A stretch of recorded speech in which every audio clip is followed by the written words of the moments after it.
คิวใส่น้ำมันอยู่ปตทมาปากซอง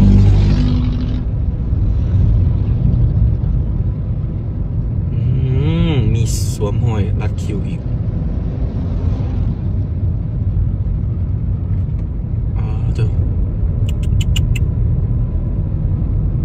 ยาวเหยียดพี่น้องเอ้ยยาวเหยียดปตทปากซองเด้อเจ้าวันนี้วันที่9 เดือน 3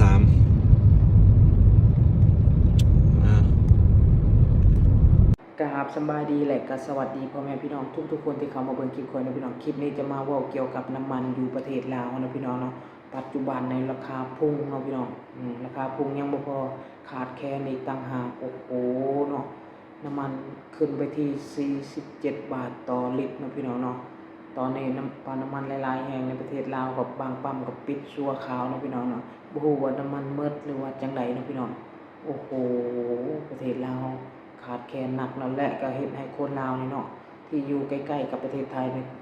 ขี่รถเข้ามาเติมที่พังไทยนะพี่น้องก็ยังใครแน่อย่างเช่นเวียงจันทน์หนองคายสวรรณเขตนี่ก็ยังใครแน่เนาะพี่น้องเนาะที่มาเติมในประเทศไทยได้นะพี่น้องแต่ส่วนหลายรถก็รถคนลาวเฮาส่วนหลายก็สิเห็นนะพี่น้องก็ขี่ข้ามมาพังไทยก็บ่ได้นะพี่น้องเพราะว่าเป็นหยังบางทีบางคันเนาะรถย้ายพวงเด้เนาะย้ายพวงมาลัยก็คือพังไทยเนาะรถนำเข้าแบบอันนั้นอยู่ประเทศลาวหลายคนก็น่าจะฮู้นะพี่น้องเนาะก็คือจะข้ามมาแนวใดนะพี่น้องเนาะคนที่แบบว่าซื้อจากศูนย์ลาวเข้าก็ข้ามมาได้ปกตินะพี่น้องแต่รถที่ย้ายพวงนี่ข้ามบ่ได้พี่น้องเห็นเขาเจ้าว่าผิดกฎหมายเนาะปานนี้เนาะปั๊มน้ำมันอยู่ประเทศลาวแพงยังบ่พอปิดอีกเนาะโอ้โหคนลาวเฮาก็คือเห็นตั้งแต่วันแรกเลยแหละเริ่มตั้งแต่วันแรกเริ่มตั้งแต่ประเทศไทยว่าบ่ส่งน้ำมันให้ต่างประเทศแล้วก็คนลาวนี่เนาะเริ่มไปซื้อน้ำมันกักตุนแล้วเนาะข่าวออกมาแว่วๆเนาะกฎหมายก็ออกมาแว่วๆว่าห้ามซื้อน้ำมันกักตุนแต่บางคนก็ยังให้เห็นในสื่อโซเชียลเนาะพี่น้องบางคนซื้อกระทั่งบักใหญ่เนาะซื้อจากปั๊มปุ๊บเอามาขายใกล้ๆกับปั๊มมันเลยเนาะโอ้โหซื้อจากปั๊มปุ๊บขายจากหันเลยเนาะโอ้โหเหลือจะซื้ออะไรบอกว่าน้ำมันห้ามซื้อหลายเนาะอยู่ประเทศไทยกับเขาก็ห้ามคือกันนะพี่น้องแต่ว่าเพิ่นห้ามก็คือห้ามเนาะแต่อยู่ลาวนี่โอ้โหห้ามก็ยังเฮ็ดคือเก่านะพี่น้องเนาะสิโทษคนขายก็บ่แม่นสิโทษคนซื้อสิโทษคนซื้อก็บ่แม่นเนาะคนที่อยู่ในปั๊มเขาขายให้นะพี่น้องเนาะถ้าอันนี้ก็บ่ต้องแปลกนะพี่น้องอันนี้พามะพร้าวมือก็เลยแยกออกสีน้ำเงินเนาะโอเคนะพี่น้องเข้าเรื่องต่อน้ำมันแพงแฮงอยู่ประเทศลาวบ่ฮู้สิเฮ็ดจังได๋แต่ตอนนี้เนาะพี่น้องน้ำมันปาไปเกือบ50 บาทแล้วท่านมันขึ้นไปลิตรละ50-60 บาทเลยก็ทุกคนลาวเนาะเงินเดือนก็น้อยน้ำมันก็แพงโอ้โหสิเฮ็ดงานเติมแต่น้ำมันนี่บ่เนาะโอ้โหสิเฮ็ดจังได๋ล่ะบัดนี้พี่น้องคนลาวโอ้ยเนาะคนละยอมแล้วยอมคนลาวเฮาแล้วยังอยู่ได้เนาะพี่น้องเนาะอยู่บ่ได้ก็ต้องอยู่แม่นบ่เพราะว่าบ่ฮู้สิไปทางใดแล้วเนาะพี่น้องเนาะโอ้โหคนที่แบบมีเงินมีหยังก็เขาก็สิไปเติมอยู่พังไทยก็ใครแน่เนาะพี่น้องเนาะ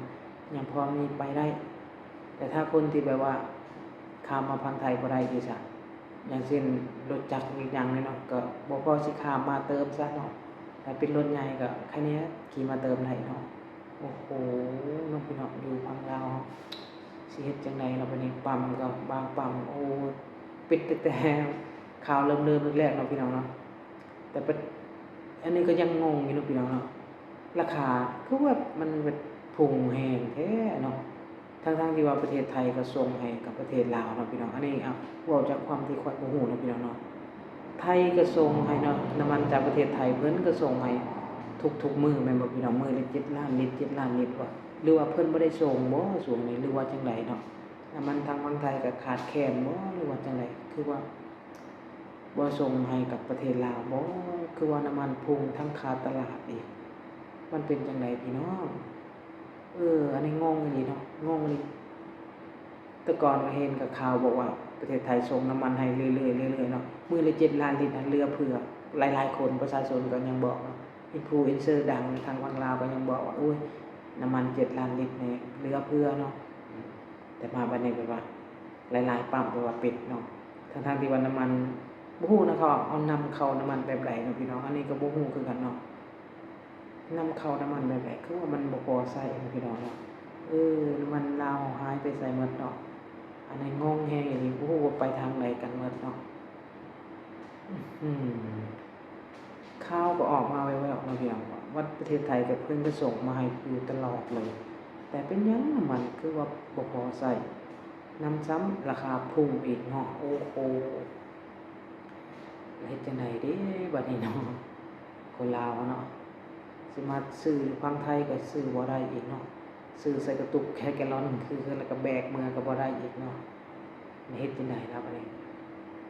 ขนาดไทยยังส่งเลยเห็นว่าไทยยังส่งเลยยังขาดส่ำนี้แหละถ้าไทยบ่ส่งเฮ็ดจังไดถ้าไทยบ่ส่งให้ประเทศไทยบ่ส่งให้โอ้ยเนาะเรียบร้อย ได้ปิดได้ได้เก็บรถไว้แล้วเนาะถ้าประเทศไทยบ่ส่งให้นะประเทศลาวขาดประเทศไทยบ่ได้นะพี่น้องเนาะทุกสิ่งทุกอย่างเห็นบ่คือนี่แหละเห็นบ่พี่น้องแค่เขาประกาศว่าสิงดส่งให้กับต่างประเทศแต่ว่าเขายังส่งให้กับประเทศลาวกับประเทศพม่า2ประเทศเลยนะยังขนาดนี้แต่ถ้าเขาบ่ส่งให้นะบ่อยากจะคิดเลยนะพี่น้องบ่อยากจะคิดเลยคนลาวนะรับรองมีเงินก็ซื้อน้ำมันบ่ได้ สำหรับบางคนที่ไปเวียกไกลๆคู่มือหั้นนะเที่ยวไปเวียกหั้นนะแล้วมาเติมน้ำมันอีก47 บาท47 บาท47 บาทนี่ก็บ่ฮู้ว่าเป็นเงินลาวบ่ฮู้ว่าเท่าใดเนาะข้อยก็บ่ฮู้แต่บาทหนึงก็ประมาณ600 680ซะบาทหนึงแล้วไปเนาะก็ลองไล่เบิ่งเนาะโอ้โฮประเทศลาวหนักหน่วงแฮงเนาะวิกฤตหนักเลย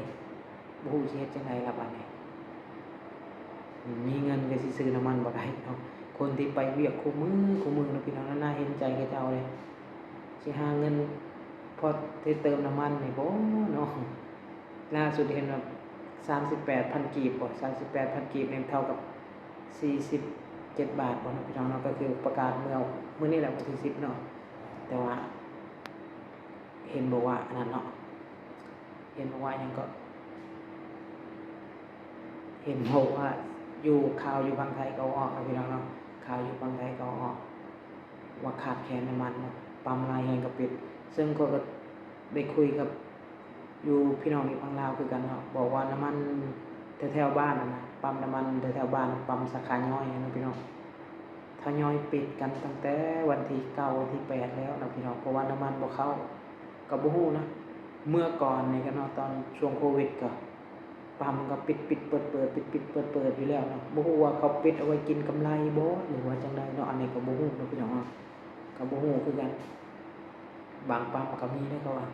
ปิดเอาไว้กินกำไรเนาะน้ำมันลงก็ปิดน้ำมันขึ้นไว้นี่ก็หรือว่า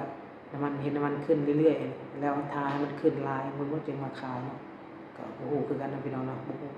เห็นเขาเจ้าปิดเนาะเอาก็บ่ฮู้แล้วเอาบ่แม่นผู้ตรวจน้ำมันเนาะต้องไปถามเพิ่นผู้ตรวจน้ำมันพุ่นแล้วว่าเป็นจังไดคือว่าปิดเนาะหรือว่าปิดเพราะน้ำมันบ่มีอีหลีก็เป็นไปได้เนาะพี่น้องเนาะย้านว่าน้ำมันบ่มีอีหลีก็ต้องจำเป็นได้ปิดเนาะถ้าบ่ปิดก็เปิดก็สิบ่มีน้ำมันให้เติมเนาะประมาณนี้เนาะพี่น้องเนาะช่วงนี้คนลาวเขาก็สิงดขี่รถเนาะต้องถ้าผู้ใดมีรถไฟฟ้าก็สิไผให้แน่เนาะถ้าผู้ใดมีรถเติมน้ำมันนี่ก็สิ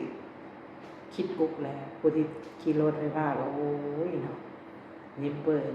เลยเนาะโอเคเนาะพี่น้องเนาะบ๊ายบายขอบใจขอบคุณทุกๆคนที่เข้ามาติดตามคอยเนาะพี่น้องเนาะ